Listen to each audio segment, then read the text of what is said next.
Hi, my name is Jet, and I'd like you to join me as I go through my fractional CO2 laser treatment experience. I started researching about skincare, and what I do is I try to control the oil production that I have. Hindi na kami breakout tulad dati, hindi na ganun kadami yung whiteheads and blackheads.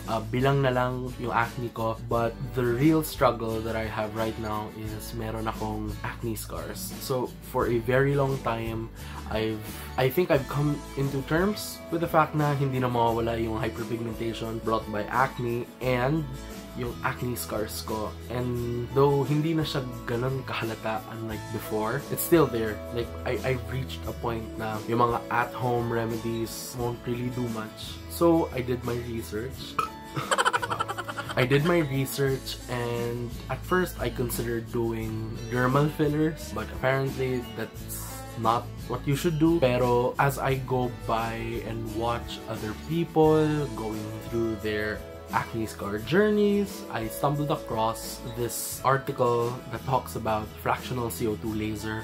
So what it actually does is it, in hopes of it recovering and parang resurfacing newer skin, softer skin, resurfacing the acne scars para hindi na siya ganun kalalim tingnan. And I'll update you every day kung kamusta, kung worth it ba, kung anong kailangang gawing bago, and I hope this is the cure that I've been looking for. Sana mawala na yung acne scarring, yung hyperpigmentation, and lalapit ako, papakita ko sa inyo kung ano yung sinasabi ko. So, ayan, ito yung sinasabi ko. Kapag medyo malayo, hindi siya pansin, pero pag lapit mo, yun, parang boom! Makikita mo ang acne scarring. Hindi siya ganun kalalim, but it's there, and it's there. My pores are very big here din. And dito sa meron akong hyperpigmentation, may pimples pa ako ngayon dito. And ayan, meron pa dyan. Ano pa ba? Ayan, sa nose, dito. Medyo malalala ang kondisyon ng aking... Well, hindi naman siya malala actually. Ako na ma-achieve yung skin na gusto kong ma-achieve for the longest time. Kaya I really hope the CO2 fractional... the fractional CO2 laser treatment would do me good. So, bukas, sasama ko kayo pagpunta ko sa Derma. Okay, so, ito yung papunta na kami sa ano yan, kung saan ako fractional CO2 laser. Kasama kong aking friend. Single po siya, ready to mingle. Single mother. Single. So, ayun, pipick up lang kami ng laundry. Tapos, samahan nyo kami sa aking experience sa excavation ng aking mukha. Excavation! Kalsada, DPWH. Oo, magpapaspalt ako dito eh. Ayan. See you later.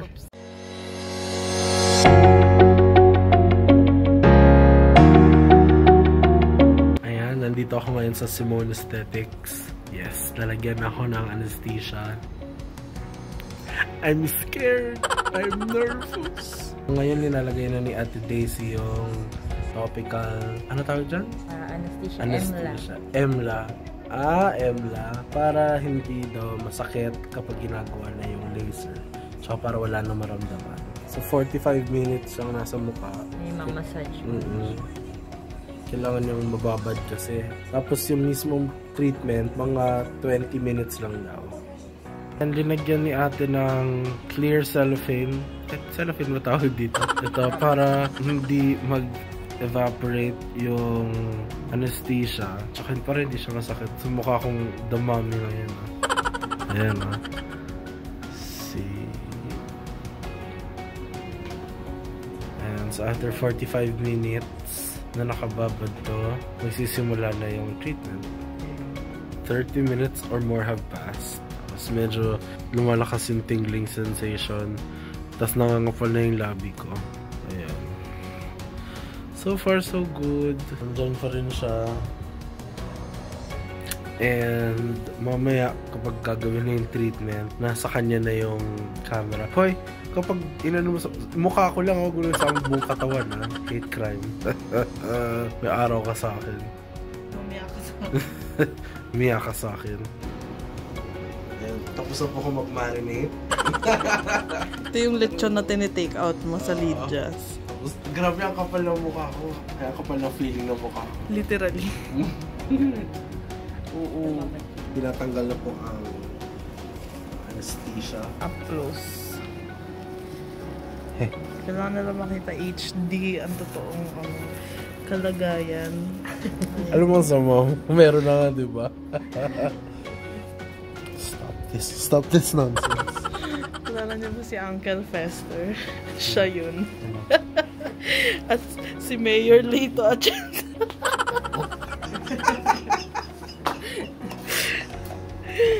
Kung nagkaroon ng love child si Mayor Lito Atienza at si Uncle Fester, siya yun. Mahal ko money. Ayan. So, maganda tong angle na to. Ay. Mabibigla ba ako? Oh my God. Okay. Okay. Not bad.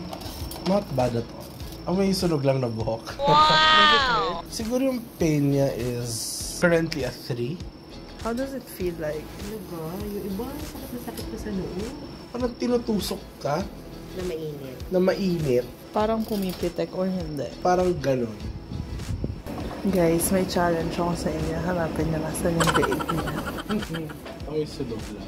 Hindi ko naman naamoy. Ano sabi mong challenge? Secret. Kulangot ba to? Hindi. You're gonna know kapag in-edit mo na yung video. Tapos, anong ginagawa nung laser? Ano siya, dito, nire-regenerate niya yung collagen production mo para sa mga damage structure niya nasa skin. So, yung parang mga uka-uka, Bababaw siya. bababaw. Tapos, mga after ilang sessions po siya, makikita yung change. So, after a session, may improvement. May naman. improvement na. Ano po yung mga do's and don'ts?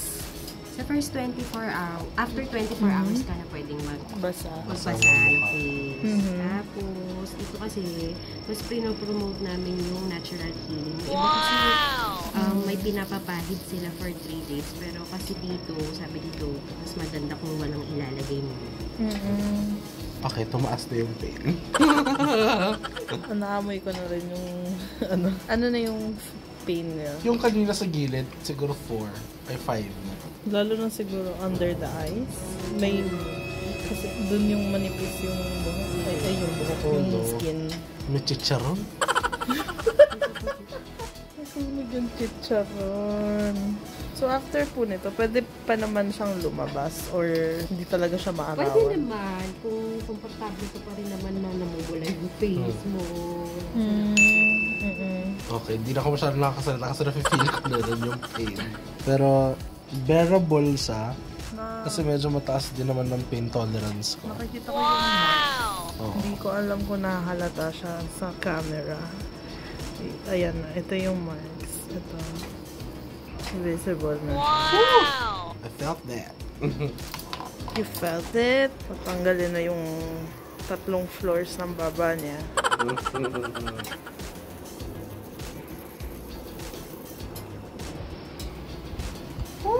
Mga anong level na yung pain?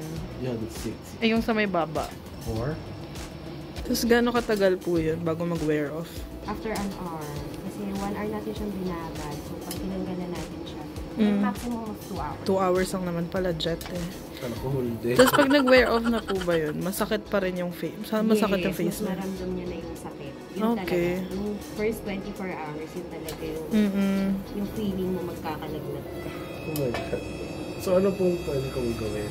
Pwede ka naman, pag di mo kaya yung pain, pwede ka uminom naman tinami. Ibang client pa nga, before kami mag-start, sila uminom tinami. Parang pag nagpapawax lang pala ako, Jet. May pumipinamic.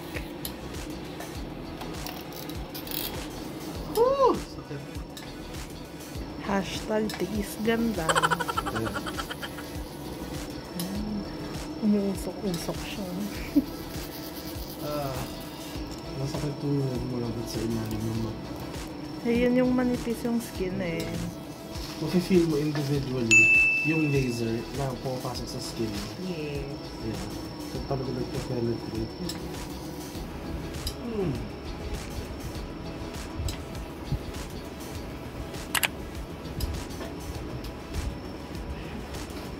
Pero may pa-smoke effect. Wow! Meow.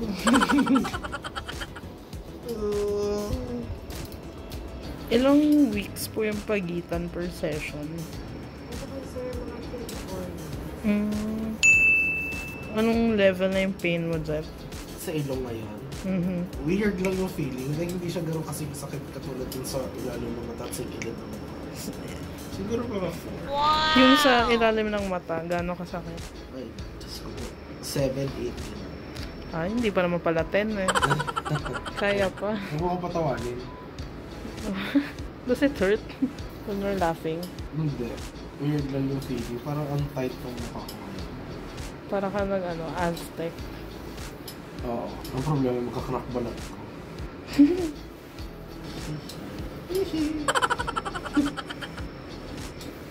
Oh. Narinig mo yun, nag-sizzle yung sound. Ang current feeling mo ngayon parang may sunburn. Mas mainit siya. Siyempre, mainit.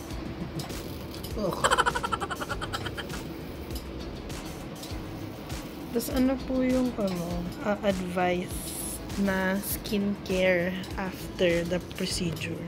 Pag nag-peel off na siya, doon siya pwede mag-remove. How about sa food intake niya po? May mga bawal ba? Wala naman. Wala, parang wala rin. Alak po pwede. Wala. Pwede. Huwag kang demonyo, grabe. Pwede pala mag-alak eh. Ayaw mo yun, mamamanhid ka. Enough. Mawawala yung sakit. Grabe. Kailangan naka-straw ako, baka matapon. Ay!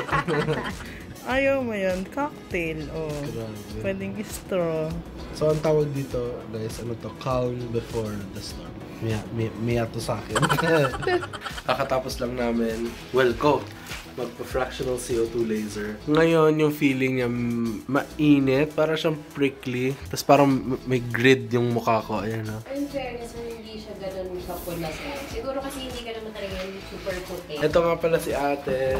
Siya yung gumawa ng ng treatment. So, this is 2 hours after the treatment. So, ayan, nagsisimula na akong mamula. Ayan. Update ko kayo siguro after 6 hours. Tapos bukas na ulit.